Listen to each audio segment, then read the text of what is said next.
kakain na kami, mas lalo kaming nawalan ng gana dahil dun sa nangyari. Wala na po talagang lasa yung pagkain. Yes, yung fried chicken, guys, ano naman lang yung, magkaano lang naman yung flour, yung asin, yung paminta, para lang magkalasa yung chicken, magkano lang po yun, diba? Doon naman, para naman sa worth it naman yung pumila kami doon ng 1 to 2 hours, diba? Tapos titikman namin yung chicken na wala talagang lasa, guys. Mas masarap pa talaga yung lutong bahay or sa kalenderya. Ganun po, opo. Tapos yung kaldereta, so ayun po, na-disappoint kami dahil hindi na masarap yung pagkain, inaway pa kami doon, mahaba pa yung pila, pero ganun talaga, ginusto namin ma-experience yung Diwata Overload Paris eh. So yeah, hindi ko alam, hindi ko talaga siya may recommend sa mga taong gustong-gusto siyang tikman dahil hype siya, and yung ibang influencer, ibang vlogger is hindi talaga sila nagpakatotoo sa review nila. Yung honest, yung totoong review nila para dun sa Overload Paris. Kasi as a vlogger, as an influencer, you need to tell the people kung ano talaga yung review nyo. Masarap ba siya? May lasa ba siya? Para sa ganun, may improve ni Diwata yung kanilang pagkain. So for me, sa honest review namin, hindi talaga masarap lahat ng pagkain. Lasang sunog yung kaldereta, walang lasa yung fried chicken, and according sa mga pinsan ko, wala din pong lasa yung kanilang pares, 'di ba? So, sa ganon, ito, ayoko masara yung business ni Diwata dahil nagpapakahirap siya doon, but sana i-improve niya yung lasa man lang ng mga pagkain para naman yung pinila ng mga tao doon ay worth it at hindi sila madi-disappoint. And at the same time, yung mga staff niya, dapat ayusin nila yung trato nila. Kasi guys, ano naman yan eh, hindi naman yan whole day na nagtatrabaho sila. It's a rotational shift. So sila yung sa night shift. So dapat expected nila na dapat marami silang energy.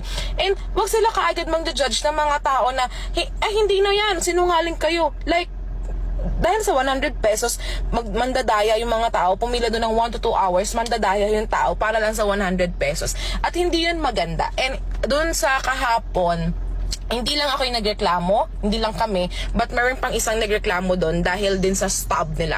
So, imagine niyo kung araw-araw may nagreklamo ganun, masisira syempre yung business ni Diwata, yung review sa kanya. So, mas maganda na ayusin ka agad ni Diwata, maaga pa lang.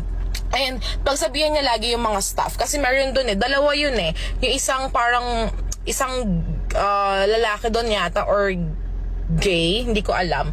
Nagtanong ako sa kanya, ilang minutes po yung chicken? Hindi niya ako pinansin. Talagang mata pobre siya, masungit. Pero nung lalaki na nagtanong sa kanya, ay, hello, ano po yun? Ganun talaga siya, day. So, yeah. So, hindi talaga, expected ko talaga, napakasarap ng food. But if you are looking for a budget-friendly na food, I will recommend Diwata. But don't expect too much. Yan. Kasi sobrang hype niya ngayon sa social media.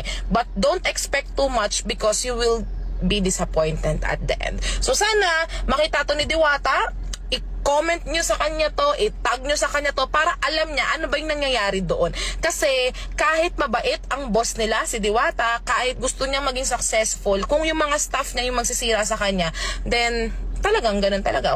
Hindi mag-grow yung business niya. So, dapat kailangan pati yung mga staff niya sabihan niya. Dahil hindi talaga maganda yun. Na-offend kami kahapon doon. Dahil sa worth 100 pesos, pumila kami, galing pa kami ng Las Piñas, madaling araw yun. Tapos sasabihan kami ng sinungaling nung staff niya, hindi po talaga. Hello guys! Ayan, nandito ako sa pwesto ko. Actually, kararating ko lang. May nakita kasi akong may nakita akong babae na talak ng talak, kukak ng kukak sa social media. Actually, nung kumain siya dito, wala ako. Tapos, nang sinasabi niya, wala daw lasa yung pagkain. Ito matagal ko na itong sinasabi na hindi ko naman sinasabi na masarap yung pagkain ko. Kung hindi mo nagustuhan, pwede ka namang hindi na bumalik. Huwag mo ka i-recommend o whatsoever. Ang napansin ko lang doon sa babae, masyadong OA naman yung acting. Kasi lahat daw ng in-order niya, wala daw lasa. So, nandito kayo ngayon, may mga kumakain. Magtatanong tayo nang hindi ito scripted, ang nanaayon sa kanilang nararamdaman. Para maging fair lang tayo. So, andito sila ate, tatanungin natin, may mga kumakain. Ate, may nakita kasi akong vlog. Wala daw lasa yung pagkain ko. May nakita talaga ako. So, ito mag-comment kayo ng naayon sa nararamdaman nyo kasi hindi ko naman kayo kilala. Pumunta lang kayo dito. Wala bang lasa? Oh, masarap, di ba? Ayan ayan. Ano ang lasa? Kasi sabi niya, nag-order siya ng chicken, nag-order siya ng overload. Wala daw lasa si ate, may chicken.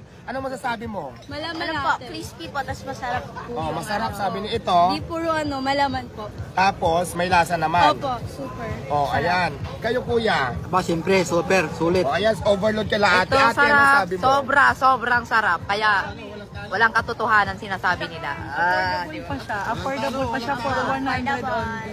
Oh, ayan na. Hindi to scripted. So, ate ha, sila ang nagsabi. Isa versus ilang itong natanong ko pa lang na magkakasama. So, 5. 1 versus 5. So, hindi ako maniniwala sa'yo. Doon pa rin ako sa nakakarami. So, yun lang ate ha. Kung hindi ka man nasarapan,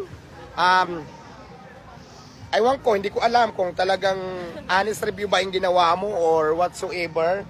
Dito kuya, kumusta naman? Anong masasabi mo? Kasi may nag-vlog na wala daw lasa. Anong masasabi mo? Ayos lang po. Okay naman po. Ayan. Ayan ha, may lasa, ibig sabihin. So yun lang.